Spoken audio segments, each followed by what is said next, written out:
ভক্তবৃন্দের চরণে আমার কোটি কোটি দণ্ডবৎ প্রণিপাত। আশ্বিন মাস মানে পদ্মনাভ মাস। কোন পক্ষ চলছে? দেবী পক্ষ। মহালয়ার দিন পার্বণ শ্রাদ্ধ হয়েছে। মহালয়া মানে মহ মানে পিতৃযজ্ঞ, মহ হয় বিসর্গ, মহ মানে পিতৃযজ্ঞ। আর আলয় মানে আধান, অর্থাৎ ওই পিতৃযজ্ঞের কাল। পিতৃযজ্ঞের কালকে বলে মহালয়া। ওই দিন সমস্ত সপ্ত পিতৃপুরুষ আছেন আমাদের না, সেই সপ্ত পিতৃপুরুষকে জল দান করে তৃপ্তি দান করা হয়, সেই জন্য নাম করা। এই মহালয়ার পর থেকে লক্ষ্মী পূজা পর্যন্ত এই 15 দিনকে কি বলা হয়? দেবী পক্ষ বলা হয়। দেবীর আগমনের সূচনা। অনেক জায়গায় এই প্রতিপদে দেবীর বোধন হয়। অনেকের আবার বোধ নবমীর দিন দেবীর বোধন হতে যায়। সুতরাং বাংলাদেশের সর্বত্র আকাশে বাতাসে মায়ের আগমনের পদধ্বনি। আজকে আমার ভাগবতের বিষয়বস্তু হবে মাতৃমহিমা। আপনাদের নিশ্চয়ই আপনারাও আজকে মাতৃমহিমা শুনবার জন্য অন্তরে প্রস্তুত। ব্রহ্মজ আমলে মায়ের মহিমার কথা বর্ণনা করেছেন। আদ্যাস্তোত্র আছে। এই আদ্যাস্তোত্রে আছে সুখদা মোক্ষদা দেবী কৃষ্ণ ভক্তি প্রদায়। আদ্যাস্তোত্র খুব প্রাচীন স্তোত্র। তন্ত্রশাস্ত্রে গ্রন্থ ব্রহ্মজ আমল। সেই ব্রহ্মজ আমলে মায়ের মহিমা বর্ণনা আছে। সুখদা মোক্ষদা দেবী বিষ্ণু ভক্তি প্রদায়িনী। দেবীর 3টে মূর্তি, একটা সুখদা, একটা মোক্ষদা, আর একটা কৃষ্ণ ভক্তি প্রদায়িনী।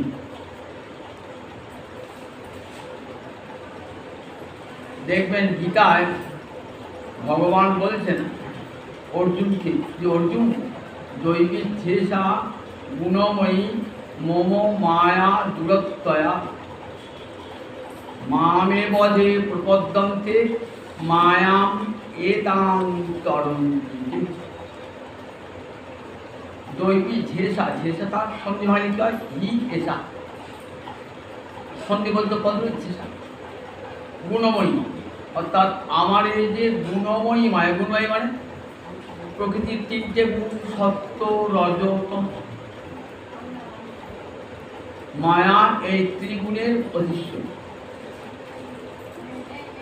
তাই এই 3টে গুণ, তাই বলে দৈবী যেসা গুণময়ী মম মায়া, আমার মায়া গুণময়ী মায়া, অর্থাৎ প্রকৃতির 3টে গুণের অধীশ্বর। দূরত্বয়া আমার এই গুণময়ী মায়া, আমার মায়া, মম মানে আমার, সম্বন্ধে ষষ্ঠী বিভক্তি হয়েছে। মম মানে আমার, সম্বন্ধে ষষ্ঠী বিভক্তি কখন হয়? সত্য স্বামিত্ব আরোপ হলে পারে যে আমার মায়া আমার অধীনা, তাই আমার। আমি তখন বলি আমার পুত্র, আমার বাড়ি, আমার ঘর, আমার পুত্র, তখন কী হয়? সেটা সম্বন্ধে ষষ্ঠী হয়। অর্থাৎ সে বইটা আমার অধীন, সে বাড়িটা আমার অধীন, পুত্র আমার অধীন। তাহলে স্পষ্ট বোঝা যায় যে মায়া কার অধীন? গোবিন্দের অধীন। পরিষ্কার বোঝা যায়। তার কোনো ব্যাখ্যা লাগবে না। দৈবী ঝেষা গুণময়ী, আমার মায়াটা দৈবী মায়া, অলৌকিক মায়া। দৈবী মানে অলৌকিক মায়া। কিন্তু দূরত্বয়া, অত্যয় মানে অতিক্রম করা, দূরত্ব মানে অতি কষ্টে অতিক্রম করতে। এই মায়ার হাত থেকে মুক্তি না পেলে কখনো কৃষ্ণ চরণে যাওয়া যায় না। তং হি বৈষ্ণবী শক্তি অনন্ত বিদ্যাং বিশ্বস্য বীজং পরমাসি মায়া দয়া সংহিতং জগৎ সর্বং তং বৈ প্রসন্না ভূমি মুক্তি হেতু। কারা স্তব করছেন? ইন্দ্রাদি দেবগণ স্তব করছেন। যখন মহিষাসুর বধ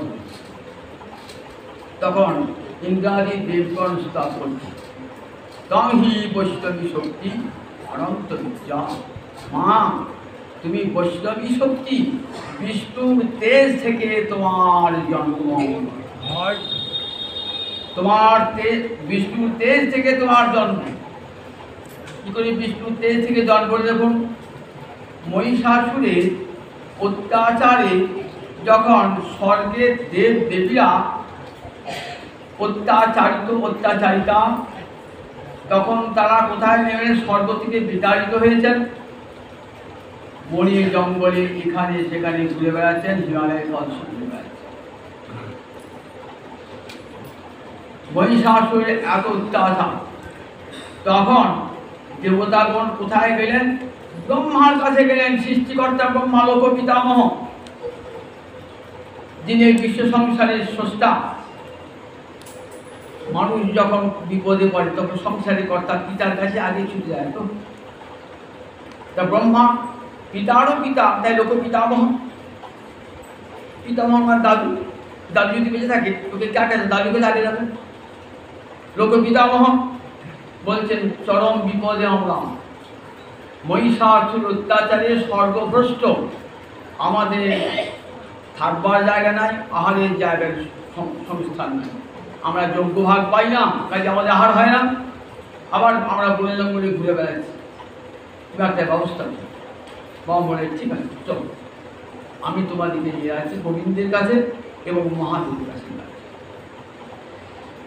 গোবিন্দকে যখন শোনালেন মহিষাসুরের অত্যাচারের কাহিনী, তখন গোবিন্দ এত ক্রুদ্ধ হলেন যে গোবিন্দের মুখ বিবর হচ্ছে এক ভয়ঙ্কর তেজ বার।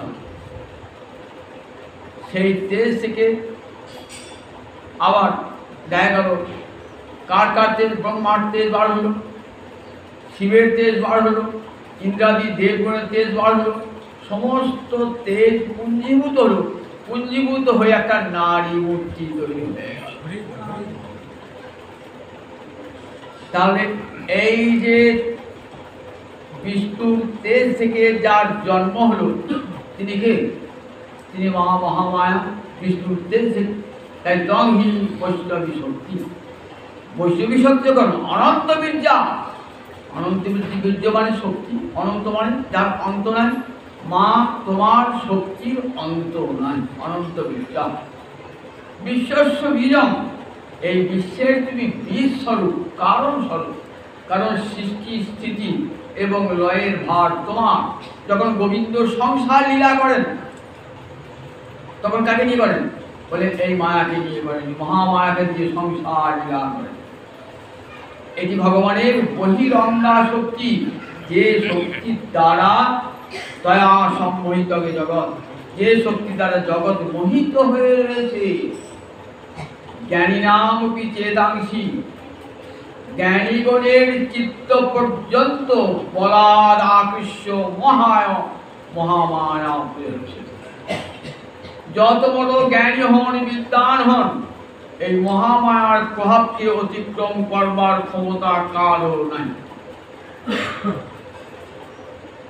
কেউ মেধামণি বলছেন, কাকে বলছেন মেধামণি? সুরত রাজা এবং সমাধি বৈষ্ণবী। চণ্ডীতে তিনটে চরিত্র আছে। প্রথম চরিত্র হল মধুকৈট পদ, দ্বিতীয় চরিত্রে মহিষাসুর পদ, আর উত্তর চরিত্র আছে শুম্ভ নিশুম্ভ পদ। গীতা যেমন সমস্ত বেদের সার, চণ্ডী তেমনি সমস্ত তন্ত্রের সার। বেদ আর তন্ত্র কিন্তু একই ধারা থেকে বেরিয়েছে। দুটো বেদ থেকে দুটো ধারা, একটা বৈদিক ধারা, একটা তান্ত্রিক ধারা। যে তন্ত্র বেদ বিরোধী সেই তন্ত্র কিন্তু ভারতবর্ষের ঋষিরা গ্রহণ করেন না। বেদ বিরুদ্ধ কথা বলেছেন এমন অনেক তন্ত্র আমাদের পরবর্তীকালে রচিত হয়েছে, যেগুলোতে বেদের বিজু তত্ত্বকে স্বীকারই করা হয় নাই। বলেন সেইগুলি সব বেদ বিরোধী তন্ত্র, সেগুলি কখনই গ্রহণযোগ্য নয়। কিন্তু এখন আমরা কোনটা বেদ বিরোধী কোনটা বেদের অনুভব বুঝতে পারি না, তো সব তন্ত্রকেই তন্ত্রগুলি মনে করি। মনে ভাবছেন যারা সেটি পড়াশোনা করেন তারা জানেন যে সব তন্ত্রের কথা কিন্তু গ্রহণযোগ্য নয়। যে তন্ত্র বেদকে অস্বীকার করেছে, পরম পুরুষ শিহরিকে অস্বীকার করেছে, সেই তন্ত্র কখনোই গ্রহণযোগ্য হবে না, হবে না, হবে না। ব্রহ্মযামল একটি বেদের ধারাকে অনুসরণ করে তন্ত্রটি, সেখানে তাই সুখদা মৎস্যদা দেবী বিষ্ণু ভক্তি করেন। চণ্ডী বেদের তন্ত্র, যে ব্যাসদেব গীতা রচনা করেছেন সেই ব্যাসদেবই আবার চণ্ডী রচনা করেন। চণ্ডী কোনো পৃথক গ্রন্থ নয়, মার্কণ্ডেয় পুরাণের একটা অংশ। যেমন মহাভারতের অংশ হলো গীতা, ঠিক তেমনি মার্কণ্ডেয় পুরাণের একটি অংশ হলো চণ্ডী। গীতায় যেমন 500 শ্লোক আছে, চণ্ডীতেও তেমনি 500 শ্লোক আছে। কিন্তু গীতায় যেমন গুনে গুনে 500 শ্লোক পাবেন, চণ্ডীতে কিন্তু গুনে গুনে 500 শ্লোক পাওয়া যায় না। তাহলে গীতাকে যেমন পঞ্চশতী বলা হয়, চণ্ডীকেও পঞ্চশতী বলা হয় কেন? বললেন ওই যেখানে মুনি উবাচ, ঋষি উবাচ, এগুলা শ্লোক ধরা হয়েছে, এই ধরে তাকে পঞ্চশতী বলা হয়। 500 শ্লোক আছে বলা হয়। এই চণ্ডী থেকে, চণ্ডী হলেন সমস্ত তন্ত্রের সার। ব্যাসদেব এই চণ্ডীতে মায়ের মহামহিমা বর্ণনা করেছেন। এই মাতৃমহিমা সমস্ত সাধুগণ শিরে ধারণ করেন। এই মাতৃমহিমা ব্যাসদেবের যে বর্ণনা, সেই বর্ণনায় এই মা তন্ত্রশাস্ত্রীর পরমা শক্তি এবং তিনি বিষ্ণু মায়া দৈবিধ্যেশা গুণময়ী মম মায়া দুরত্বয়া। বলেন এই মায়াকে অতিক্রম করা বড় কষ্টকর। কিন্তু এই মায়া কেন কষ্টকর? কেন মায়া? বললেন মায়া কি করেছে? মায়া দুটো রূপ, একটা যোগ মায়া, একটা মহামায়া। মহামায়ার কাজ কি? যারা কৃষ্ণ বিমুখ জন তাদেরকে সংসার দিয়ে ভুলিয়ে রাখা, টাকা পয়সা ধন দৌলত। চণ্ডীটা পড়লে কষ্ট হয়ে ধন দৌলত স্ত্রী পুত্র ঘর বাড়ি দিয়ে তাদেরকে ভুলিয়ে গেছে, তাদের কিছুই আর কৃষ্ণে মতি হবে না। বলেন দেখ, যদি কৃষ্ণে মতি হলো না, তাহলে মমতার গর্তে পড়ে থাক এবং নিরন্তর কষ্ট পাক। জীবানাং অনাদি ভগবত বৈমুখ্যম অসহমানা। মহামায়া জীবকে, তিনি মা হয়ে জীবকে এত কষ্ট দিলেন কেন? শিল্পসার বলছেন জীবের যে অনাদিকালের কৃষ্ণ বিমুখতা, সেটা মা সহ্য করতে পারেন না। তাই মা শাস্তি দণ্ড দান করেছেন জীবকে। জীব জন্মগ্রহণ করেছে কি জন্যে? কৃষ্ণ ভজন করবার জন্য এসেছি। অথচ এই দেহকে কৃষ্ণ ভজন বলি না, পত্নীপুত্র ঘর সংসার নিয়ে মাতোয়ারা হয়ে থাকলি, একবার হা কৃষ্ণ বলে হা গৌরী বলে রাখলি না, মানব জীবনটাকে এমন অসার্থক করে তুললি। এই জন্য যে মানব জন্ম দিয়েছিলাম, মা বলছেন এই যদি গর্ভে ধারণ করেছিলাম। ছেলে যদি দুষ্ট হয়, ছেলে যদি অবাধ্য হয়, তখন মা কি বলেন? তোকে আমি এই জন্যই গর্ভে ধারণ করেছিলাম। তুই লেখাপড়া শিখে বড় হবি, মানুষ হবি, সবার মঙ্গল করবি, সবাই তোর যশ করবে, প্রশংসা করবে, তবে তো আমার আনন্দ হবে। ছেলে যদি বিপরীত মুখে যায় তখন ঠিক আছে, শত উপদেশও যখন হলো না, তার কষ্ট পা। একটা ছেলে স্কুল যাবে না, সকাল থেকে বসে আছে, খেলা করবে, মা কি করবে? স্কুল যাবার সময় ছেলেকে ঘরে থাক, আজ খাওয়া দাওয়া সব বন্ধ, আজকে থাক, তুই স্কুল যাবি না, পড়াশোনা করবি, থাক, খেলা নিয়ে থাক। মা কি জান এই ছেলেটা আমার না খেয়ে মরুক, ঘরে দম বন্ধে মরুক, মা চান না। শুধু তাকে তার মঙ্গল বিধানের জন্য দণ্ডদান করেন। তাই আবার ছেলেকে শোধন করবার জন্য দণ্ডন করত, আবার সেই ছেলেকে আদরও করে।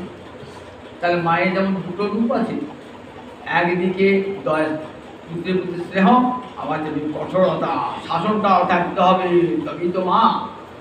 শাসনও থাকতে হবে, সোহাগও থাকতে হবে, দুটোই থাকতে হবে।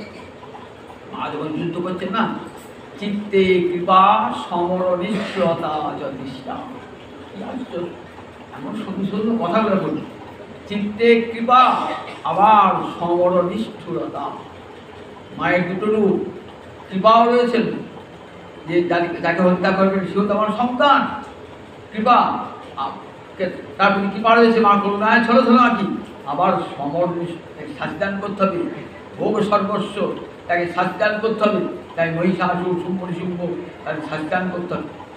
তাই জীবানাম অনাদি ভগবত বৈমুখ্যম অসমানাম, জীবের অনাদি ভগবত বৈমুখ্য সহ্য করতে না পেরে মহামায়া জীবকে কষ্ট দান করেছেন। আবার তার এমনই মোহনা, সেই মোহেতে মোহবর্তে করে মানুষ কোনটা ভালো কোনটা মন্দ বুঝতে পারে না। ভাগবতী শ্রীচণ্ডীর প্রথম চরিত্রে আমরা দেখতে পাই সুরত রাজার সমাধি। সুরত কে ছিলেন? সুরত ছিলেন দ্বিতীয় মনু। যে মনু, কটা মনু আছে বলে দেখি, বলে যাবেন 14টা মনু আছে। দ্বিতীয় মনুর নাম কি? সারচিস। সারচিস, দন্তেশ্বর আকার রয়কার জয়শ্রী পেট কাটা মধ্যে সব সারচিস মন্বন্তর। এই সারচিস মনুর জ্যেষ্ঠ পুত্র চৈত্রের বংশে জন্মেছিলেন সুরত রাজা। এই সুরত রাজা তখন বড় রাজা, তো রাজ্য নিয়ে মাতোয়ারা হয়ে আছেন। তার একটা রাজধানী, দুটো রাজধানী, একটা নিজের রাজ্যে আর একটা বাইরে। কোলা বলে একটা রাজধানী, বিরাট শহর। সেই শহরটাকে যবনেরা আক্রমণ করল। যবন আক্রমণ করার সৈনিক ছিন্ন বিচ্ছিন্ন করে রাজা তো ভয়ে পালিয়ে যখন রাজা এলেন না নিজের শহরে, নিজের যাকে স্থানে, নিজের রাজ্যে, সেখানে কেউ দেখলেন যে আমার মন্ত্রীরা, আমার যা আধিকারিকরা আছে না, তা সব আমার বিরুদ্ধে ষড়যন্ত্র করছে। আমাকে রাজ্যচ্যুত, আমি দুর্বল হয়ে গেছি। তো রাজা যখন দুর্বল হয়ে যায় তখন কি করে? তখন রাজার আশ্রয়ে যারা থাকেন তখন রাজাকে কি করতেন? রাজ্যচ্যুত করতে চান। আস্তে আস্তে সেটাও কেটে দিলেন। তখন দেখলেন আমি বাঁচবো কি করে, এবার আমার প্রাণ চলে যাবে। তখন কি? একাকী হয়ম আরুহ্য জগাম বহনম। একাকী নির্জনে রাত্রিতে একটা ঘোড়ায় চেপে একটা নির্জন বনে গিয়েছেন। দুটো রাজধানী দুটোই ছেড়ে গেল, নিজের রাজ্য ছেড়ে গেল, মনে শান্তি পাচ্ছেন না। ভাবছেন রাজকোষে এত টাকা রেখেছি, এরপরে যে রাজা হবে সে তো যেমন করিয়ে দেবে, প্রজাদের মঙ্গল সাধনা করবে না, কিছুই করবে না। নিজের স্ত্রী পুত্র সব রইল, এসব চিন্তা করছে রাজা।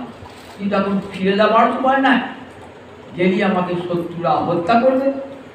রাজাকে রাজ্যচ্যুত করেই সব ক্ষান্ত হয় না, পূর্বতন রাজাকে তারা হত্যা করতে চায়, যাতে রাজা আর পুনরায় ঘুরে আসতে না পারে। ঘুরে ঘুরে ঘুরে ঘুরে বেড়াচ্ছে। ঠিক এমনি সময় দিলেন আর একটা মানুষ খুব বিষণ্ণ চিত্তে ঘুরে ঘুরে ঘুরে বেড়াচ্ছে। ভাবছেন আমার যেমন মনটা বিষণ্ণ, এই লোকটার কিন্তু মনটা বিষণ্ণ। বলছে তুমি কে গো? সমাধি নাম বৈশ্যম। আমি বৈশ্যকুলে জন্ম, আমার নাম সমাধি। তুমি এখানে বনে বনে ঘুরে বেড়াচ্ছ কেন? তারপরে শুনবে সেই দুঃখের কাহিনী। আমি ছিলাম বণিক, ব্যবসা করে প্রচুর টাকা, বাণিজ্য করে প্রচুর টাকা পয়সা ধন দৌলত করেছি। কিন্তু আমার পুত্রের এমন দুরাচারী না, তারা কি করেছে? তারা সব আমার কেড়ে করে নিয়েছে। এমনকি আমার স্ত্রী পর্যন্ত, আমার পুত্র কন্যা স্ত্রী সব আমার টাকা পয়সা ধন দৌলত সব কেড়ে করে দিয়েছে। এইবার তারা আমাকে হত্যা করার ষড়যন্ত্র করছে। আমি পালিয়েছি, আমি সেই নিজের প্রাণকে বাঁচাবার জন্য পালিয়েছি। রাজা ভাবছেন বাহ, একই ব্যথার ব্যথী দুজন, তো একই ব্যথার ব্যথী। রাজার মনেও যে ব্যথা, সমাধি বৈশ্যের মানে সেই ব্যথা। চলো আমরা দুজনে যাই। ওইখানে একটা মুনি রয়েছে, গেছি, যেখানে প্রশান্ত বন, এখানে হিংসা বলে কিছু বসতে হয়, চলো ওই মুনির কাছে যাই। মুনিটার নাম মেধামণি। মেধামণিকে প্রণাম করে বসেছে। মেধামণি বলছেন, তোমরা কে গো? বলছে, আমি সুরত নামের রাজা। আমার দুটো রাজধানী ছিল, দুটো রাজধানী শত্রুরা আক্রমণ করে কেড়ে তুলে নিয়েছে। আর আমি হলাম সমাধি বৈশ্য, আমার অনেক টাকা পয়সা ধন দৌলত ছিল, আমার স্ত্রী পুত্র সব কেড়ে নিয়ে আমাকে তাড়িয়ে দিয়েছে। কিন্তু কি আশ্চর্য, আমাদের মনে একটা প্রশ্নের উত্তরের জন্য আমরা কাছে এলাম। কি প্রশ্ন বলো?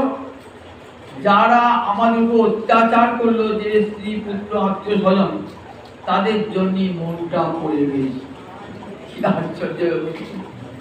যে স্ত্রী পুত্র ঘর থেকে বাড়ি থেকে তাড়িয়ে দিয়েছে, বাইরে বেরিয়ে, তাদের জন্য মনটা কেমন স্নেহানুবন্ধ করবে, তাদের জন্য মনটা কেঁদে উঠছে। এটা কেন হয়? আমাদের জ্ঞান বুদ্ধি আছে, আমাদের জ্ঞান বুদ্ধি থাকা সত্ত্বেও আমাদের কেন হল যে যারা আমাদের শত্রু, পুত্র তো পুত্র নয়, পুত্র মিত্র, পুত্র শত্রু। শাস্ত্রে বলেছে সাহেব, পুত্র শত্রু হয়ে দাঁড়ায়। জায়মানে হরের জায়ান, বর্ধমানে হরের ধনম, ম্রিয়মানে হরের প্রাণান, নাস্তি পুত্র সমরিপু। শাস্ত্রে কি বলেছে দেখেছ? ছেলের সমান শত্রু জগতে আর দ্বিতীয় নাই। জায়মানে হরের জায়ান, ছেলে যাই হলো না, স্ত্রীর ভালোবাসা কেড়ে নেয়। স্ত্রীর অন্তরে বাৎসল্য জাগে, তখন কি হয়? ভালোবাসাটা ভাব হয়ে যায়। তাই জায়মানে হরের জায়ান, জায়া মানে পত্নী, বর্ধমানে হরের ধনম। এবার ছেলেকে বড় করতে হলে একটু বড় হচ্ছে তো, এবার আজকে সব টাকা পয়সা ব্যাংক জমতো, আর জমতে না। ছেলেদের খরচ আছে, ছেলে খোয়া করছি, এখানে সেখানে ইঞ্জিনিয়ার স্কুলে বাড়াবো, মেলা টাকা লাগবে, সব খরচ হচ্ছে টাকাগুলো। ছেলে জামা প্যান্ট জুতো কিনতে হবে, ব্যাংকে টাকাগুলো সব ভেঙে ভেঙে ভেঙে হয়ে যাচ্ছে। হরের ধনম, বর্ধমানে হরের ধনম। যত ছেলে বড় হবে, মানুষ করতে গেলে টাকা পয়সাগুলো খরচ করবে।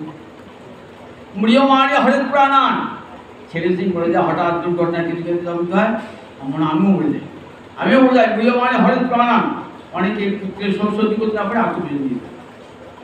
তাহলে এমন শত্রু জগতে আছে কেউ? বেঁচে থাকতেও কষ্ট, মরলেও সব কষ্ট। দেখবেন পর্যতন্ত্রে একটা কাহিনী আছে, সেখানে একটা নীতি উপদেশ আছে, অজাত মৃত মূর্খেভ্য মৃতা জাত সুত বড়, যত স্বল্প দুঃখায় যাবৎ জীবন জন্মহি। অজাত মৃত, যে জন্মায় নাই আর জন্মিয়েছে আর জন্মগ্রহণ করা মরে গেছে, তিন রকম। অজাত মৃত মূর্খেভ্য, অজাত মৃত আর মূর্খ, তিন প্রকার পুত্র আছে। জন্মায় নাই তার জন্য একটা অজাত পুত্র, হয়ে মরে গেছে, আর হয়ে বেঁচে আছে মূর্খ। এই তিন পুত্রের মধ্যে কোনটি ভালো? ওই যে জন্মায় নাই সেই ভালো, আর মরে গেছে সেই ভালো। তাই বেঁচে আছে মূর্খ পুত্রটা বলে দেখুন, জন্মায় নাই তার জন্য সামান্য দুঃখ হয়েছে, যত স্বল্প দুঃখ হয়। হয়ে মরে গেছে যে স্বল্প দুঃখ হয়েছে। আর এই জড় ছেলেটা, বদ ছেলেটা সারাটা জীবন মা বাবাকে জড়াবে, যাবৎ জীবন জড় গাহি। তাহলে দেখুন পুত্রের সঙ্গে শত্রু হয়ে যায়।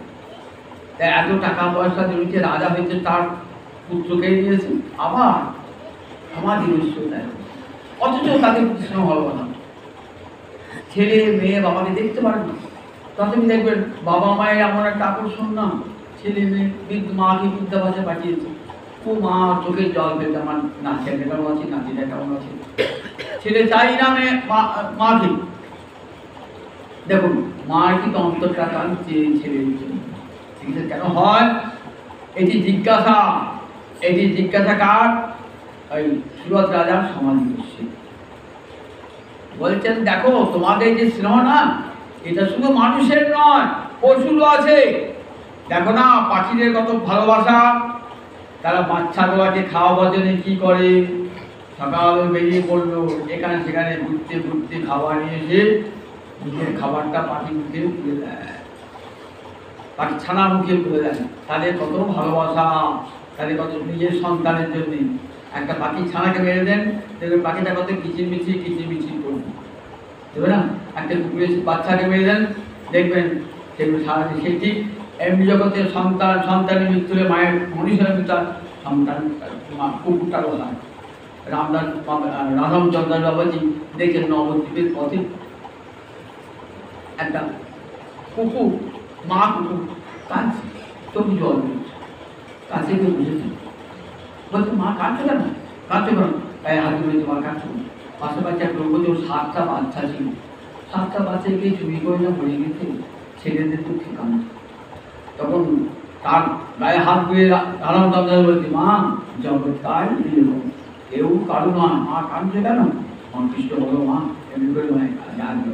তাতে এখন জগতের পশু পাখি, কুকুর, বিড়াল সবাই কিন্তু দেখবেন, বিড়ালটাও তার সন্তানকে দাঁতে করে বিড়াল 4 জায়গাতে রাখে। এই স্নেহ ভাষা, এটা মহামায়ের দান, মায়ার দান।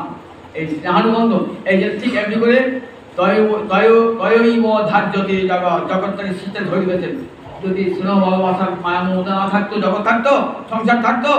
সংসার থাকতো না, সব নয় ছেড়ে চলে যেত। মহামায়া কি করে দেখুন, এই অন্তরে সব স্নেহ ভালোবাসা এখন সৃষ্টি করেছেন না। যদিও জানি এই ছেলে আমার নয়, আগেও ছিল না, পরেও হবে না, তথাপি কিন্তু এত মায়া, এত মমতা মনে ছিল যেন আমার চিরকালই। এই যে স্নেহানুবন্ধ কি মহামায়ার দান, নইলে সংসার থাকবে না তো। সংসার লীলা ভগবান করেছে, এই জন্য সংসার লীলা মহামায়ার দ্বারা করেছেন।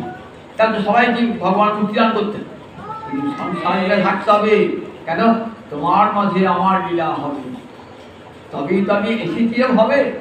গোবিন্দ আমি মানুষের না থাকতো, কে গোবিন্দ লীলার কথা শোনাতো, কে গোবিন্দ সেবা করতো? মানুষ থাকতে হবে তো, মানুষ না থাকলে হবে? আমার মাঝে তোমার লীলা হবে, তাই তো আমি এসেছি হবে। আমাকে এনেছেন মহামায়া, একদিকে জগতে লীলা করবেন গোবিন্দকে, জগৎ সৃষ্টিকা, তাই তিনি সৃষ্টি লীলার সহায়িকা। জানো তারপরে কার প্রভাব হয় জানো? এই যে মানুষ প্রতি ভালোবাসা, স্নেহ, মমতা কার দ্বারা হয়? মহামায়া প্রভাবে না, মহামায়ার প্রভাবে হয়। মহামায়া কাসা মহামায়া, কে সেই মহামায়া? বলে কি সেই মহামায়া জানো? জগৎপতি হরির যোগনিদ্রা, হরিশ্চৈতয়া। জগৎপতি হরির যোগনিদ্রা, জগৎপতি হরির যোগনিদ্রা। তাহলে হরির সঙ্গে মায়ের সম্পর্ক নাই? হরির সঙ্গে গোবিন্দেরই যোগনিদ্রা, যোগমায়া। যখন প্রলয় সাগরে, তখন বললেন যোগনিদ্রার ব্যাখ্যা করতে গিয়ে বলছেন, যখন প্রলয় কখন হয় বলুন দেখি? প্রলয় কখন হয়? ব্রহ্মার সন্ধ্যে লেগে যায়, যে একটা দিন কি হয়, সত্য ত্রেতা দাপর কলিযুগ চতুর্যুগ, একান্ত চতুর্যুগে এক মন্বন্তর, 14 মন্বন্তের ব্রহ্মার একটা দিন, আবার 14 মন্বন্তের ব্রহ্মার একটা রাত। যেই দিনটা চলে গেল, রাত্রিতে প্রলয়, একে বলে দৈনন্দিন প্রলয়। প্রলয় হয়ে গেল, প্রলয়কালে কি হয়? সব জলে ভেসে থাকি। তারপর ভগবান কোথায় থাকেন? ভগবান এক শরীর করিয়েছেন গোলকে বৈকুণ্ঠে, আর একটা শরীরে কোথায় শুয়ে আছেন? কারণ সমুদ্রে শুয়ে আছেন। বিছানা কোথায়? অনন্তনাথ, তার পিঠটা পেতেছেন, প্রভু আমার পরিষ্কার করুন, এটা আমার সেবা, এটাই আমার সেবা। শুয়ে আছেন, প্রলয় শরীরে শুয়ে আছেন, ভগবান ঘুরছে। ভগবান আমার ঘুম হয় নাকি? এসব লীলা, যোগনিদ্রা। আর নাভি থেকে এবার সৃষ্টিকার্য হবে তো, নাভি থেকে একটা সোনার পদ্ম ফুলছে, সপ্ত লোক অতিক্রম করে চলে গেছে কোথায়? একবারে ব্রহ্মলোকে। তার তো বিশাল ব্রহ্মা দেখছেন, বিষ্ণুর কর্ণ থেকে, কর্ণবল থেকে দুটো অসুর, মধু আর কৈটব, মধু আর কৈটব দুটো অসুর জন্মিয়েছে, রজ আর তম। রজ আর তমগুণ কি সব আধারে ঢেকে দেয়, এটা তমগুণের কাজ। আর রজ চিত্ত বিক্ষেপ সৃষ্টি করে। মধু আর কৈটব হল রজ আর তম। এরা কি করলেন না, ব্রহ্মানং হন্তু উদ্যত, ব্রহ্মার সৃষ্টিকর্তা ব্রহ্মাকে হত্যা করবে। যে সৃষ্টিকর্তা ব্রহ্মা বেদবক্তা, তাকে ধ্বংস করবে। উদ্যত হয়েছে। তখন কি করে, গোবিন্দ ঘুমিয়ে আসেন তো, তাহলে গোবিন্দ ঘুমিয়ে থাকে, এই গোবিন্দের অঙ্গ যে উৎপন্ন হয়েছে কিন্তু গোবিন্দ সাহেব হত্যা করতে পারবে না। তখন কি করলেন ব্রহ্মা, তখন গোবিন্দকে জাগাবেন কি, ভগবান তো যোগনিদ্রা আছেন, জগৎপতি হরে যোগনিদ্রা, সব ইন্দ্রিয় জুড়ে এই যোগনিদ্রা আছেন। তখন ব্রহ্মা এই যোগনিদ্রা স্তব করলেন, যোগনিদ্রা স্তব করলেন, অপূর্ব স্তব, এর নাম বিশ্বেশ্বরী স্তুতি। 4টে স্তুতি আছে, প্রথম ব্রহ্মা যে স্তুতি করেছেন তার নাম বিশ্বেশ্বরী।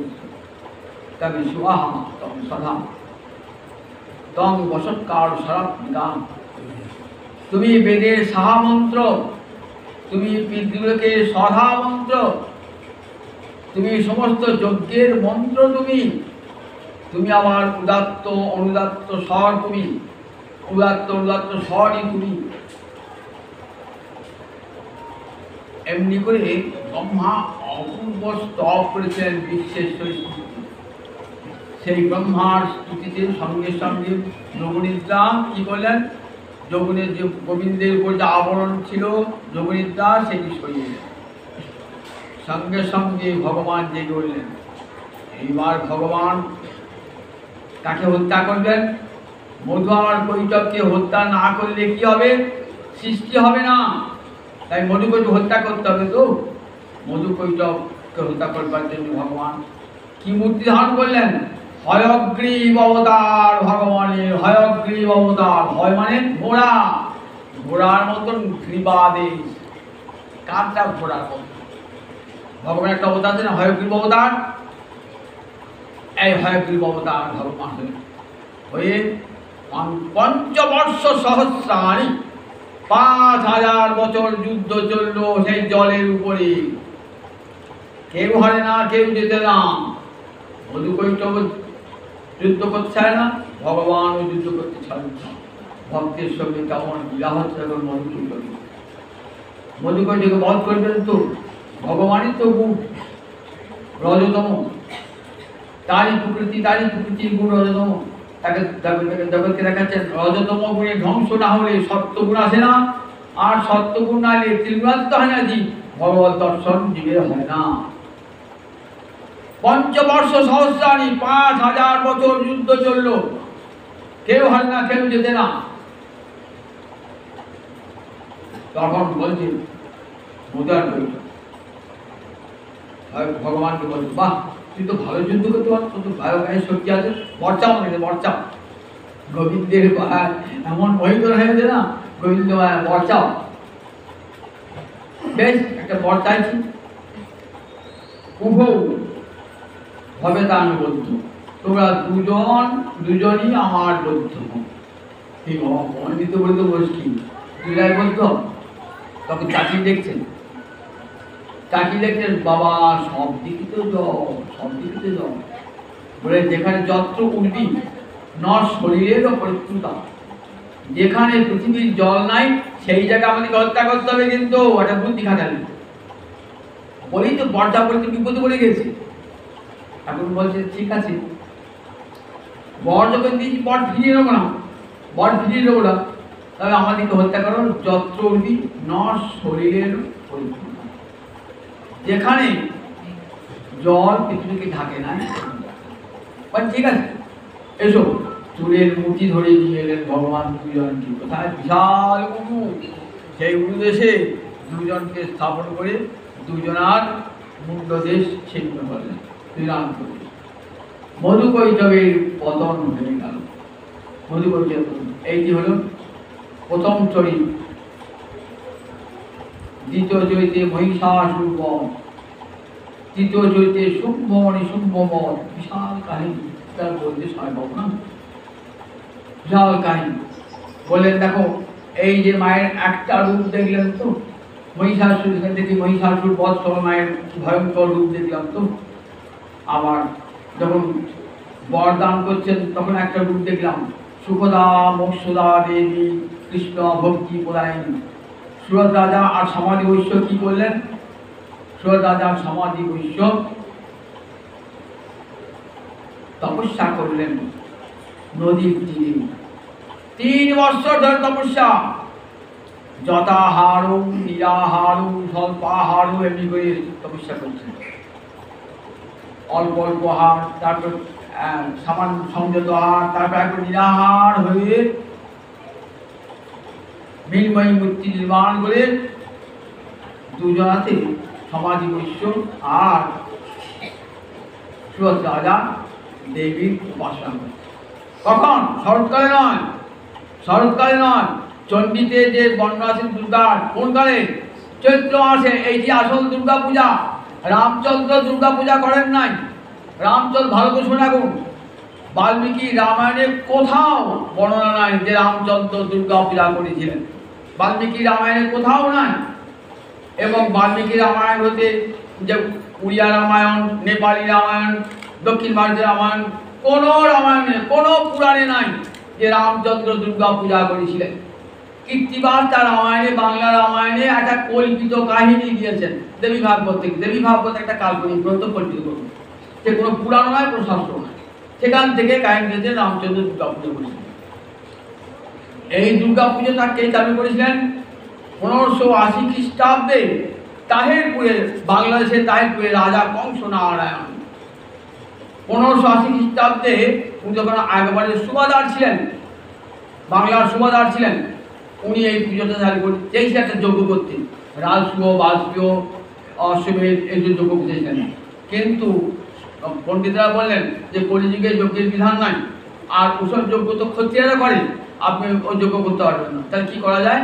তা বলে এক কাজ করুন, আপনি মায়ের পূজা করুন। বলে মায়ের পূজা কী করে করবো? মা তো ঘুমিয়ে আছেন, আপনি মা তখন ঘুমন। এই অবস্থা চৈত্র মাসে বোধন হয় না, কারণ মাতার সঙ্গে জেগে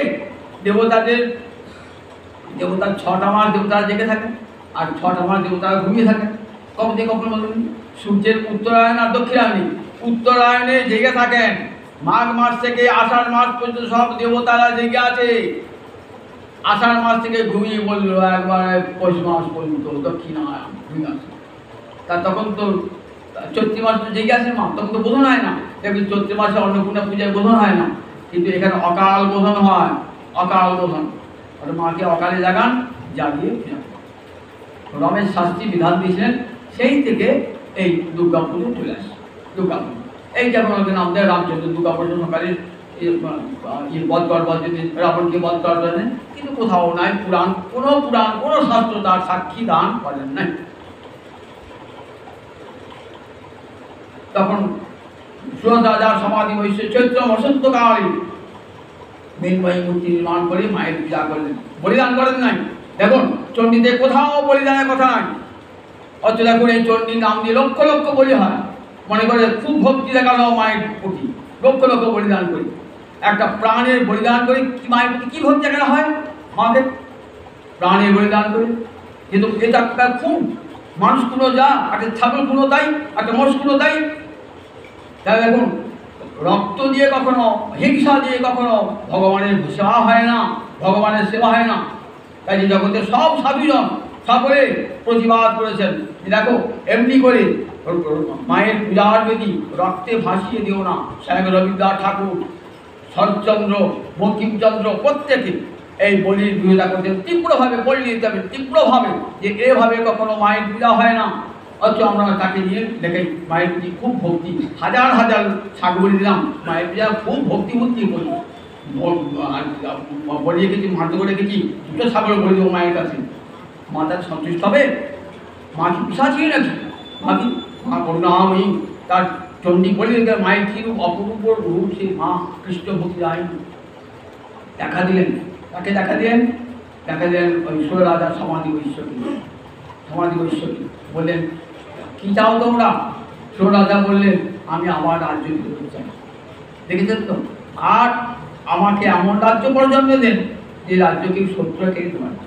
বললেন তখন বললেন, তুই কি হবি? আমার পরের মন্বন্তর, অর্থাৎ এখন কোন মন্বন্তর চলতে? বৈবস্বত মন্বন্তর। এখন মন্বন্তরটার নাম কি? বৈবস্ব, 7ম মনু। এরপরে আসবে 8ম মনু। সূর্যপুত্রের আসবেন কে? এই সুরত রাজা আসবেন 8ম মনু হয়ে, সাবর্ণী মনু হবেন। 8ম মনু সাবর্ণ। বর দিলেন তুই তুই আবার রাজ্য ফিরে পাকা, আবার অষ্টম মন্বন্তরে তুই মনু তাকে সুখ দান করলেন। আবার মোক্ষদা সমাধি তুমি কি চাও? সমাধি বললে আমি কিছুই চাই না, আমার জ্ঞান হয়ে গেছে, আমি আর স্ত্রী পুত্র সংসার চাই না, মামাকে মুক্তির পথ দান বই প্রসন্ন ভূমি মুক্তি হেতু মুক্তি কারণ মা মুক্তির পথ দেখেছি। দেখ দুজন দুরকম দেখা তো সুখদা মোক্ষদা, আর একটা কৃষ্ণ বলতে যায়নি ব্রজে কাত্তায়নী পড়া, মা ব্রজে রয়েছেন কাত্তায়নী রূপে। ব্রজগোপীরা চেয়েছিলেন গোবিন্দকে স্বামী রূপে পতি রূপে পেতে। বৃন্দাদেবী বলেছিলেন 1 মাস ধরে কাত্তায়নী ব্রত করো হেমন্তকালে। অজ্ঞান মাসে তারা 1 মাস ধরে তারা ব্রত করেছিলেন, কাত্তায়নী ব্রত করেছিলেন। ব্রতের শেষে তাদের কৃষ্ণ দর্শন লাভ হয়েছিল। আমরা জানি বস্ত্রহরণের পর গোবিন্দ সেবা লাভ হলো। তাহলে বুঝে কাত্তায়নী সেবা করে গোপিয়া কাকে পেয়েছেন? গোবিন্দকে পেয়েছিলেন, কৃষ্ণ ভক্তি লাভ করেছেন। তাহলে বুঝে কাত্তায়নী পড়া। তাহলে সুখদা মোক্ষদা দেবী কৃষ্ণ ভক্তি প্রদায়নী, তিনি সুখ দান করেন, তিনি মুক্তি দান করেন, তিনি কৃষ্ণ ভক্তি দান করেন। জগতের সমস্ত বৈষ্ণব মাকে ভক্তি করেন, মা কৃষ্ণ ভক্তি দাও মা, তোমাকে যে অন্য কোনো প্রার্থনা স্বর্গ চাই না, এই জগতে সুখ চাই না, মুক্তি চাই না। আর রাধা মাধবের চরণে গৌরহরির চরণে দেখুন স্বয়ং মহাপ্রভু নাটক করেছেন জানেন তো, দেখবেন চৈতন্য ভাগবতে আছে চন্দ্রশেখর আচার্যের গৃহে মহাপ্রভু দেবী বিবাহের চণ্ডী হয়েছেন, তখন সব ভক্তেরা চণ্ডী পাঠ করছে, দেখবেন অপূর্ব বর্ণ আছে। আর সেসব বর্ণ করার সময় না 8টে বেজে গেছে, দাঁড়িয়ে আছে পিঠ করে রাধানী আজকের দিনে আজ মায়ের চরণে কোটি কোটি সব মঙ্গলে মঙ্গলে সর্বার্থ সাধিকে নির্ব্রহ্মতি গৌরী নারায়ণী নারায়ণী নারায়ণী জয় নারায়ণ।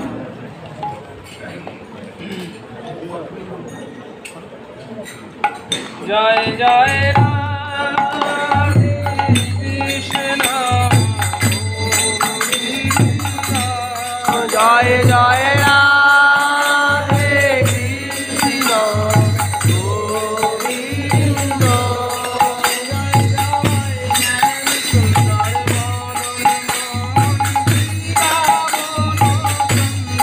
জয় জয় শ্যাম সুন্দর মদন মোহন বৃন্দাবন সুন্দ,